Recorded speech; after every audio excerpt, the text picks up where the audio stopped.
I'm Brahms here, coming to you live from Surprise in Arizona. Hope you're having a super fantastic, sparkling day. Welcome to Before the Dirt Nap podcast number 1915. It's Magic Monday. So, what magical things can we conjure up today? I don't know. Shall we go and have a look and see? Can you believe it's almost the end of October? I was looking at the calendar today. It's the 28th of October, and I'm like, what happened to September and August and July and June? Besides the fact that they were very hot months. Do you know what? Today we had our last day at, I got to go switch all my thingamybobbies over. So today we had our last day up in the 90s Fahrenheit or 30s Celsius. Hang on. What were we today? Our high today was, sorry, I got to hit buttons that I forget to hit. Our high today was 92 and Fahrenheit, which is 34 degrees Celsius. We're going for an overnight low of 14 degrees Celsius, which is around 53 Fahrenheit. And tomorrow, so we go from 92 degrees Fahrenheit and we are dropping to 73 degrees Fahrenheit. Oh, it's going to be so good. Oh, you know what that is in metric? Okay, in Celsius it is. We go from 73 down to 23. Yes, that is a normal high day in New Zealand for summer. This is what's crazy. A lot of the winter temperatures that we have, like that are in the like low 70s, high 60s, low 70s. Those are our normal summertime temperatures in New Zealand.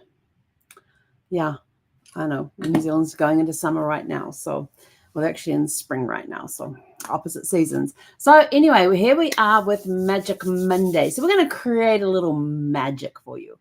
When you're doing your genealogy research, sometimes you come across these little barriers and things. So we're going to see, maybe 3 ideas that you can work on to help you get past some roadblocks or maybe find some more information. Number 1 is revisit an old ancestor's profile. So new resources are constantly being added online, constantly. And every now and again, I will go in and I will pick up a thread on one of my, a branch on one of my trees, and I will go and have a look. Like I've got clients' trees that I've worked on for them, as you know, when they hired me to work on them for them. Every now and again, like once or twice a year, I will go back to those trees.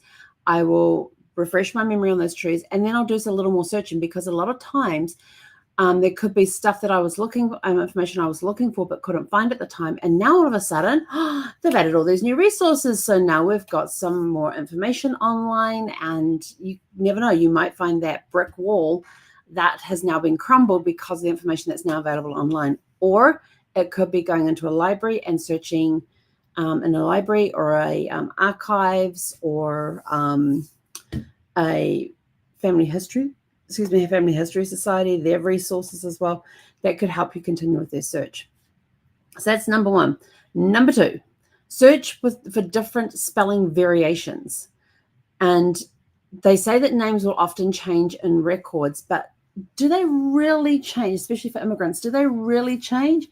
Well, a lot of the times the people, when they're coming into the country, want to, especially during the late 1800s, early 1900s, people says, they've got their names changed to Ellis Island.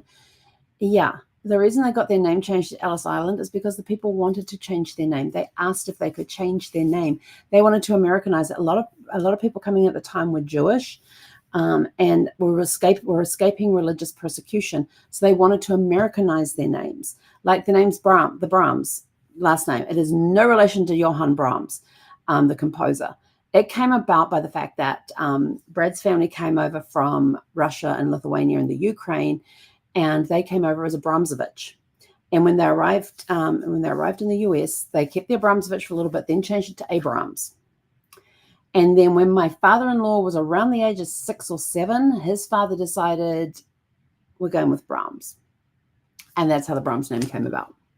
So we've actually got copies of the birth certificate for my husband's father that states that he was born as the last name Abrams. So it's very interesting when you go and have a look. It wasn't necessarily they were forced to do it at Ellis Island.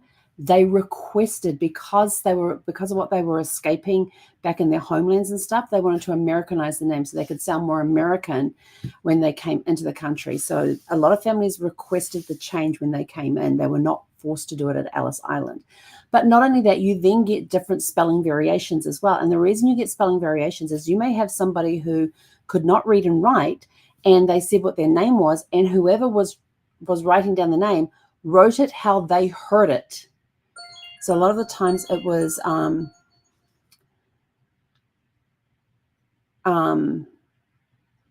sorry, I just got into, I totally forgot to turn my phone on, silence my phone there. So a lot of times when you're looking up census reports and stuff and you're going, I can't find it under the spelling, look for different spelling variations. I have my mother-in-law's maiden name. I have like 15 variations on the spelling of her maiden name because it was a German name, and her ancestors came over from Germany and stuff, and it was a German name. And when I go looking for her name, I have to put I have to check the box to sound like, because a lot of times things will sound like it, but will not be spelt how you know it is spelt.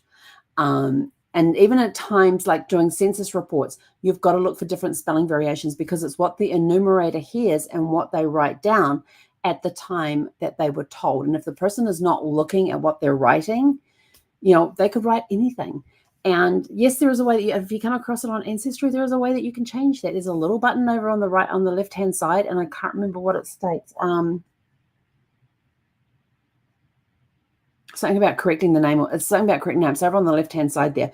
And you can click on that and you can type in what you think what the correct spelling of the name. But as long as you know that is the family that you are looking for. If you think it is the family that you're looking for, don't go and submit the name change because it may not be the family that you're looking for. Now you've screwed it up for somebody else. So what you do is that you look at it. Is it this family? Is it not that family? Once you have verified that family on that particular census is the one you're looking for and their last names or even their first names are spelled incorrectly, you can then go click on this little button and then make the changes. Don't make the changes if you only think that is the family you're looking for. Make sure it is the family you are looking for.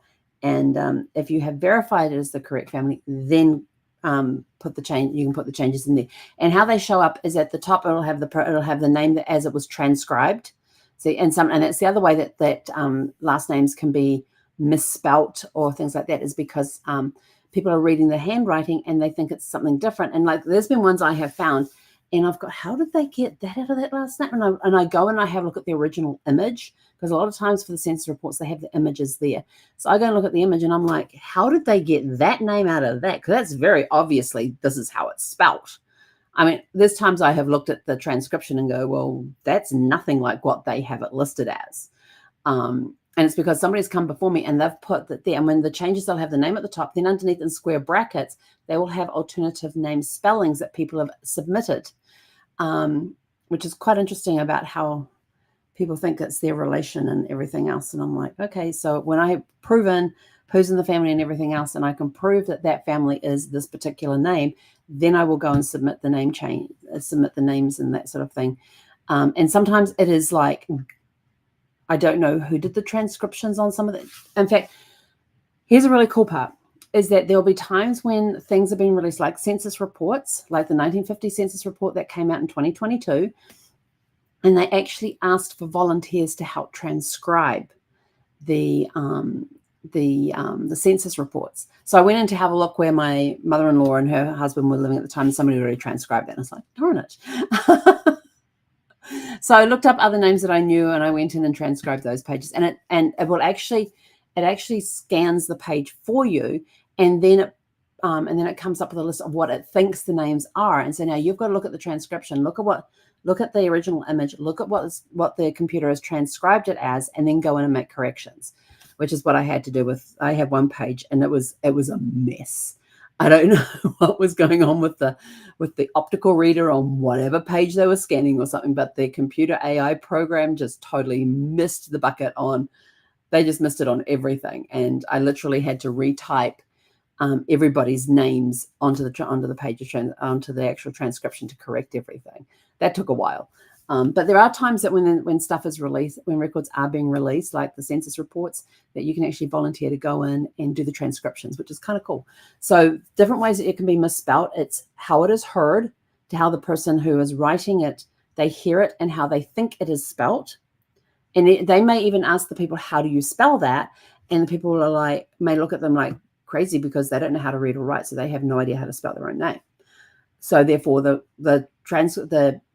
enumerator will then write it in what they heard. They will write it how they think it is spelt. So that's one way that you can get misspellings. The other way you can get misspellings is when people are transcribing an image, transcribing the text on an image, they could misread what is there and translate what is there. So there's that as well. Other ways that you can find different things is because maybe they did a name change. They did a name change. I have somewhere along the way, my seventh cousins are trying to figure out, my seventh cousin once removed, trying to figure out their grandmother. She started off as one name, ended up with another name, but there's no way in between that they can tell how the name change happened or even why it happened. So people may, change the names of it, may change the family names after they've arrived here in the States. They may change them as they come in through one of the ports. They may change the name at that point as well. But of course, the documents they're carrying are in their original name. And they would have to request, if, can we make that this name? And it's like, yeah, whatever. No, probably not that casual, but they'll probably get quizzed about it. So the first one is revisit old ancestor profiles. Like I said, I go into my clients' files once or twice a year, see if anything has updated, changed. Like there is one document I am waiting to, I am 95% sure I have found the birth mother for a client's father. So her birth grandmother. I'm 95% sure I've found it. And I even told her, look, I'm 95% sure that this is the person. But until we find this particular record, we can't verify anything. I said, we can verify like other facts about this particular person. But to get that connection between your father and his birth mother, we need to find this piece of paper. And as soon as we find that piece of paper, that will solidify everything for us. And so she's like, okay, so we're pretty sure we've found her. We just need that one missing piece of the puzzle. And I go back in every now and again and have a look, and the records are still not available online. And and it involves me going to another country to actually go in person to see the records. So yeah, that's why we haven't gone in person yet. So it's revisiting the old things, searching for different spelling variations on names, even first names. Like sometimes you might have that this is the person's name, like their first and middle name and their middle name. They may be known by their middle name, or they may have a completely different nickname. It may be a shortened version of one of their names, or it could be something completely non-related to their names at all. It might be some pet nickname that they've been known like all of their lives. It could be Birdie, something like that. And Birdie doesn't appear on any official documents whatsoever. And you have to figure out, okay, what was great grandmother Birdie's real name? And some people look at it and go, and you have to go and find official records. Like you've then got to go look for the wedding certificate to see what name she was listed on the wedding certificate. And then from there, you can probably go and find, maybe on her obituary, it might be written on her obituary, or it could be on her death certificate. If anybody, but some people, death certificates, great thing for this. Whoever is filling out whoever is providing the information, you got to look to see who provided the information, how were they related to the family, because they may be giving misinformation. They might put Birdie Smith in there when they actually want the given names. They go, oh, we've always known her as Birdie. No idea whatever her name is. And that's the name that she gets on her death certificate, when in actual fact, it could be Carol Sue. And for some reason, she was called Birdie. We don't know why. But you've got to look for these things. And so look on their marriage certificates to see what name was put on their marriage certificate, if you can find the marriage certificate, and see what name was put on there. And then that will give you a clue as to who Birdie was. And sometimes if you're here in the States and it's after 1952, I think it was 1952, with the Social Security Index, you can actually look under claims, and it's called Social Security, U.S. Social Security Index claims, and there's another word in there. And when you look at that one, it will actually list previously known names. So if you go looking for that surname and that death date, you may find it on the Social Security. If it's after 1952, you may find it listed on the claims and application and claims.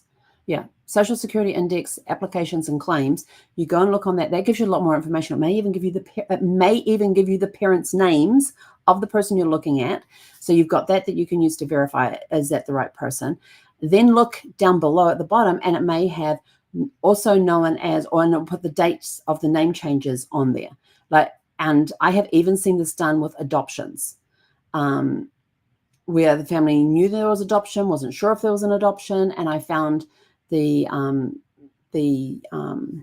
application and claims Social Security Index thing after they had passed away, and went back and found out they were born with a completely different last name than what they are known now. So, but you can only see that record if the person has passed, and they're known as a completely different name. And I'm like, well, isn't that interesting? And it's all noted on their Social Security Index. So have a look for the applications and claims Social Security Index, because that's another place where you can find name changes on there as well. Yeah, so keep looking for different places you can find name changes, different spellings, and that sort of thing as well. Make a list of all the known spellings that you know of the different variations. And then try, like, I've got a second great grandfather whose last name was Brazier. Yeah, B-R-A. Now, this is where the spelling differentials come in. It's either B-R-A-Z-Y-E-R, B-R-A-S-Y-E-R, B-R-A-Y-S-E-R, B-R-A-Y-Z-E-R. So that's 4 different variations. The correct spelling is B-R-A-Y-Z-E-R. So there's 3 other variations that I know of. So when I get variations like that where the Z or the L, and then the I's can be switched out for I, and the Y's can be switched out for I's as well. That was the other variation on there. So now I had 8 variations for one surname. So where you see an I, it could be replaced with a Y. If the correct spelling is with the Y, look for ones with I's in there instead of the Y's. If it's supposed to be a Z in there, look for ones that have Z in there, Z. If you find ones that where the last name had a Z or a Z in it, look for ones with S's in place of the Z or the Z, and vice versa. So those are some of the other ones that you can look at as well. The third option is visit your local libraries and historical societies for any unique resources like city directories, newspapers, family collections that are not available online. They may have information in there as well. Like if you're researching, like I know Brad's mother's family settled in Wells County, Indiana. So I could go to the Wells County Family Historical Society and see what records that they have, where I may be able to find more information about her family that is not available online.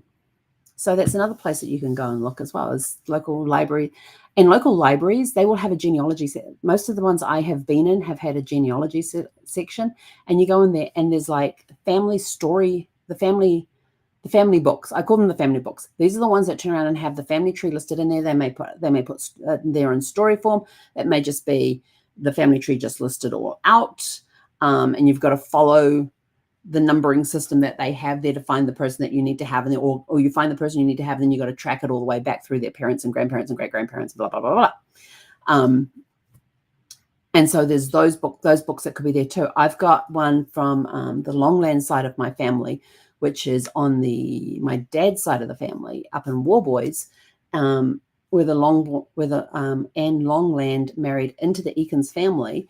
And so this is the Longland story, and it's all about the Longland family. And there's a whole chapter in there that covers the Eakins side with the Eakins involvement with the Longlands.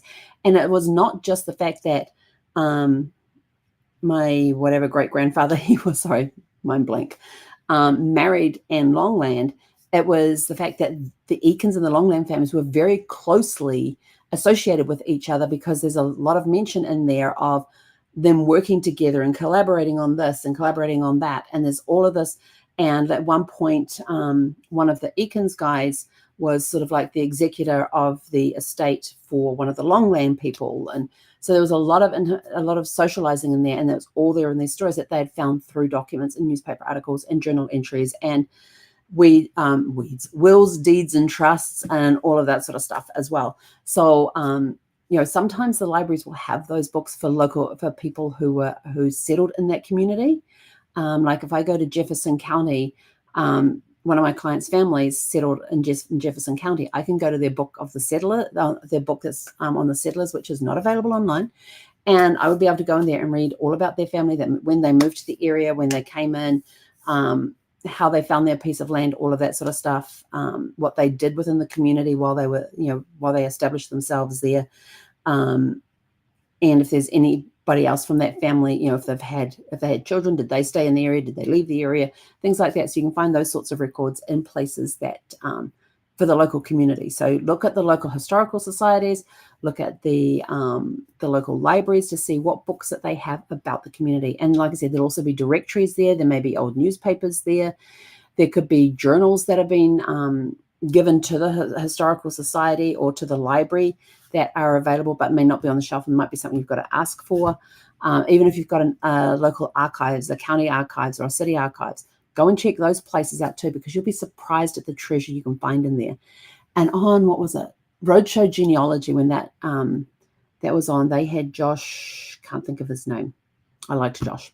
They had him there, and he was in Boston, I think it was. They were in Boston one time, and he took us down to the New England Family Historical. I think that's the New England Family Historical Society, and he says, look, they just have people send them stuff to archive, and they will archive everything, keep it all as it's supposed to be kept in the right temperatures and right environments and everything else.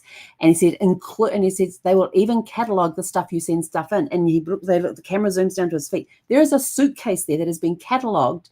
It's got all these stickers on it from where it's traveled to, and you open it up and there's all this family's items in there that they have sent in, of photographs and journals and family Bibles and letters and wills and deeds and trusts and a whole bunch of genealogical records that have been sent in for archiving. And I thought, that's what I need to do with all of the records that I have, is scan them and then send them to these different libraries. Like, you got the library in Salt Lake City, you've got different family historical societies that are around where they will accept these records and catalog them and archive them.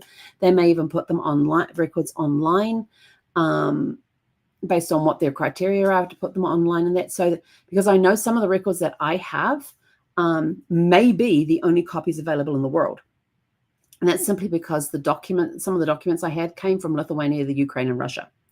So they could very well be the only copies of those particular documents available in the world. Even some of the ones that came over from Germany as well. So I definitely need to get those scanned and get them archived. But I want to get them archived in the right way. So there could be a donation going to, if I can get them scanned before I leave for New Zealand, then there'll be a lot of boxes and stuff that I won't have to take with me, but I can send them off to one of the research places that will archive them and scan them and keep them and all of that sort of, archive the originals of the documents and keep them and all of that sort of stuff. So they're preserved for future generations or other people in the family who want to see that information. So actually, it's going to be a big project. Yeah, we're going to have to work on that one because I have a lot of stuff. I have a lot of original documents. Well, some are original and some are copies, but I have a lot of those. So to get them scanned and send them to somewhere where they will be, they'll be archived and taken care of, and all of that sort of stuff is just awesome. So anyway, those are your 3 things. So run through them again. You've got revisit profiles every now and again. I do them once or twice a year. I'll go in and check certain branches of the tree or certain client records. Search for different spelling variations and name changes.